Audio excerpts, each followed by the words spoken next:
Ben, j'ai toujours voté, oui. Toujours voté? Oui, mais là, rendu ici, c'est un peu l'enjeu de... J'ai pas d'adresse fixe. Lui, c'est Marc-André. Il fréquente le partage Saint-François parce qu'il est en situation d'itinérance.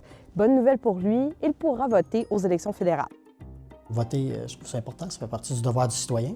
Je suis quand même à la politique puis les nouvelles. Pas parce qu'on est au partage qu'on n'a pas accès à l'information.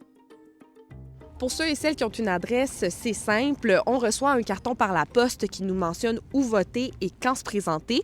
Mais pour les personnes en situation d'itinérance, comment ça se passe? N'importe quel organisme là, de style soupe populaire, hébergement, peut remplir avec les citoyens qui n'ont pas d'adresse de résidence un formulaire comme quoi ils utilisent l'adresse de cet organisme-là comme adresse de résidence, ce qui fait qu'ils vont pouvoir voter dans le comté en question.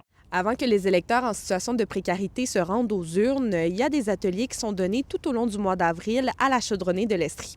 Fait que moi, je suis en train de monter une espèce de tableau là, avec toutes les différentes thématiques où est-ce que les gens vont pouvoir se renseigner sur les orientations des différents partis par rapport aux différents enjeux.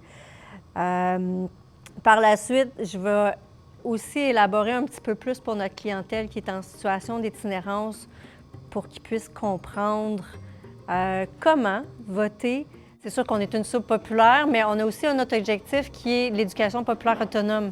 Donc, c'est de faire comprendre aux gens pourquoi est-ce qu'ils vivent ce qu'ils vivent, qu'est-ce qui maintient leur situation ou c'est quoi leur pouvoir d'action pour transformer les choses. Dans la rue, tu n'as pas souvent de carte d'identité, mais ça peut être tellement vaste. Là. Ça peut être ta carte d'hôpital, une carte de bibliothèque. Est-ce qu'il y a un appétit pour la politique et le droit de vote au sein des personnes en situation d'itinérance? Moi, probablement que je vais voter, là, mais je n'ai pas fait de choix encore. Vous, ça fait combien de temps que vous êtes en situation d'itinérance? Depuis juillet. Est-ce que vous votiez avant aussi? Ou... Oui, j'ai voté tout le temps. Si mon vote il peut faire en sorte que celui qui va être élu puisse baisser les loyers, ça serait vraiment un gros plus pour nous autres. Généralement, c'est peut-être un peu moins que dans la population en général. C'est sûr que quand notre premier besoin, c'est d'être sûr qu'on a à manger puis quelque part où dormir aujourd'hui, utiliser notre droit de vote, c'est malheureusement des fois une priorité très secondaire. Est-ce qu'on parle aussi des gens en situation d'itinérance dans la campagne?